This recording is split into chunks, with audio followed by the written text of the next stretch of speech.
quartieri o in città, voi non abbiate un'associazione di chi è nato in Pakistan? Non ci credo, ce l'avrete? Sicuramente ci sarà. Ci sarà, non lo sai. Non lo so. Io ormai No, ma non è per quello. È perché sono convinto che nei termini quartieri ci fosse la possibilità di prendere contatto. Chiesa Nuova, con una società. Gli italiani quando sono andati in America, no? Non c'era città e non c'è ancora città, per chi ha capitato di starci o di passarci o che non ci sia un gruppo chiamato chissà come, no, di italiani, no?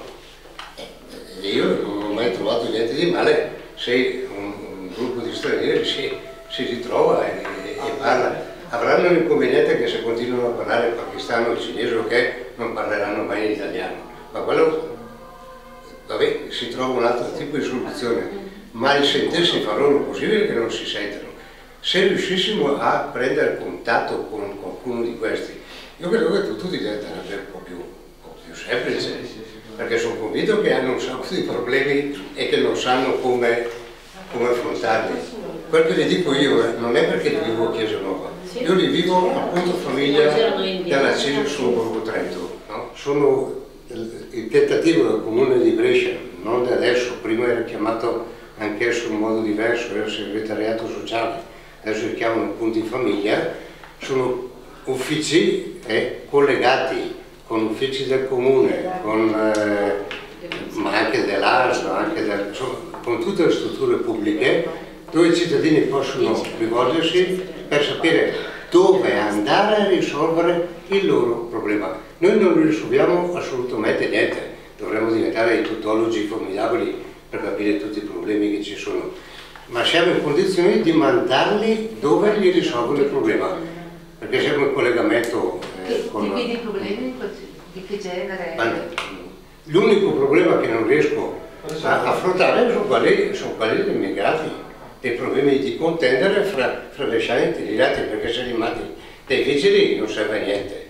Se telefoni ai carabinieri ti fanno passare da un nodo pilato e non risolvi il problema. Per tutto il resto, se mi viene lì un cittadino, in genere italiano, anche qualche straniero, poi lì c'è anche un ufficio per immigrati, quindi o da noi o da loro si risolve il problema. Qualsiasi problema ha, noi lo mandiamo all'ufficio giusto in modo da evitare vada da Erodo del Pilato. L'unico settore che non riusciamo a soddisfare, no? Se non con le cose generiche che ci fa sentire a nostra volta o Erode o Pilato, sono quelli degli immigrati. No? Risolvo io i problemi sanitari, sociali. No, non è sanitario, in famiglia, perché ogni cultura c'è il suo modo di vivere in famiglia, e se per esempio qui è una cosa normale, se c'è problema vado da psicologa, vado in comune, vado lì, vado là, dagli altri paesi, piuttosto se questa famiglia abita il paese straniero, si pensa che è meglio non andare da nessuna parte perché ti guardano male, ti pensano male, perché sei straniero. Non è questo il problema. Ha detto che noi risolviamo i problemi di qualsiasi natura di italiani e di immigrati. Non riusciamo invece a risolvere il problema di metterli in contatto per risolvere i problemi di contesi fra loro. Ecco perché tiro fuori. Neanche questo, perché si incontrano culture diverse. È per questo che i bresciani e gli immigrati. Certi rumori perché si vive il giorno e la notte in modo diverso. Sì, ma se parlassero insieme o qualcuno riuscisse a farli parlare insieme si risolvono i problemi. Certi odori, no? Mi piacerebbe che il comune stanziasse una certa cifra e aiutasse gli immigrati a comprare le cappe di assorbimento invece di impestare condomini che non finiscono più. Le volte che vengono a chiedere a noi come risolvere il problema, non solo i bresciani, qualche immigrato anche, perché mica tutti mangiano alla stessa maniera, insomma. Noi ci siamo abituati anche all'odore, dopo non ci fa niente. No, però ha ragione lei. Non ci sono lei, siamo in Italia. Qualcuno si abitua, altri no. Ma non sono problemi difficili. Nessuno pretende che so io, scusa, un oriundo del pakistano non mangia, o un tunisino, un arabo non mangia più a base di La cipolla, comino nuovi contenuti. Immagino, basta che imparino a usare le cappe di aspirazione come facciamo noi quando facciamo il brasato, facciamo di quegli odori, però se hai le cappe di aspirazione non rompi le scatole al prossimo. Ecco, lì nasce il conflitto.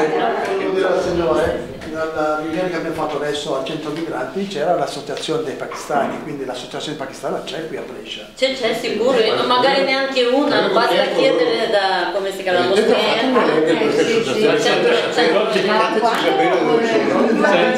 Germano. Vi leggo quelli che c'erano, scusate se... Se no sono io, Allora, Senegal, Filippini, Algeria, Costa d'Avorio, Nigeria, Cuba, Sri Lanka, Eritrea, Ucraina, Camerun, Togo, Albania, Pakistan, Venezuela, Latinoamericano, Moldavia, Ghana, quelli che ho preso nota, poi ce n'erano. Al centro migranti. Sì. Come fanno? No? Almeno, ecco, il bresciano in qualche maniera l'assistente sociale che poi chiama noi, che poi troviamo una soluzione. Ma uno che non parla, ha difficoltà o di questo genere, cosa fa? Crepa. L'assistente sociale sarà anche per gli immigrati dopo. Sì, ma se torniamo al discorso di prima, che non riesci a incontrarli, che fai fatica, nelle assistenze sociali le trovi mica tutti i giorni, trovi Al, no? E se per caso ha da fare non lo trovi neanche in quel momento lì, devi sperare di stare appena una settimana in più per andarcene fuori, insomma. Invece quello, no? È stata una scelta sì, no, ma bisogna forse trovare la maniera di farlo camminare indipendentemente dall'amministrazione comunale, tentando di fare i gruppi locali. E per fare i gruppi locali bisogna che la gente in posto sappia a chi telefonare. Adesso faccio un esempio ma no, se c'è un'associazione di eritrei a città bisogna avere l'indirizzo del telefono. No, avessi un problema che sono di questo genere, prendo in mano il telefono e dico ma non avete nessuno qua? Ci sarà bene qualcuno in queste varie associazioni che parla italiano? Se ho davanti una persona che non si spiega, che ha un problema di salute, se è bresciano ho l'elenco dei numeri di telefono di tutte le assistenze sociali di Brescia. Una volta identificato qual è la zona, telefono e ho autorità di farla muovere, questo lo dico. Se ho lì un immigrato che non si spiega, quello di questo genere, un po' quello che diceva la signora, cosa faccio? Se so che, uso quelli che ci sono qua, so che riesco a capire che un pakistano avesse il numero di telefono di un'associazione di pakistano, dico, ho qua una persona che ho fatto un salto o va il telefono. Magari non tutti nella stessa maniera, ma insomma. Ecco perché ripeto, sarebbe importante, adesso che so che certo immigrati ha qualche fare vado a farmeli dare, spero come potrebbe essere cosa non desiderata. Chiediamo alle associazioni se sono disponibili a fare questo lavoro di mediazione linguistica. Segnalare qualche persona disponibile o per tempo o per volontà, perché mi sembra strano che le associazioni di stranieri non sentano, per così dire, un certo senso di solidarietà verso i problemi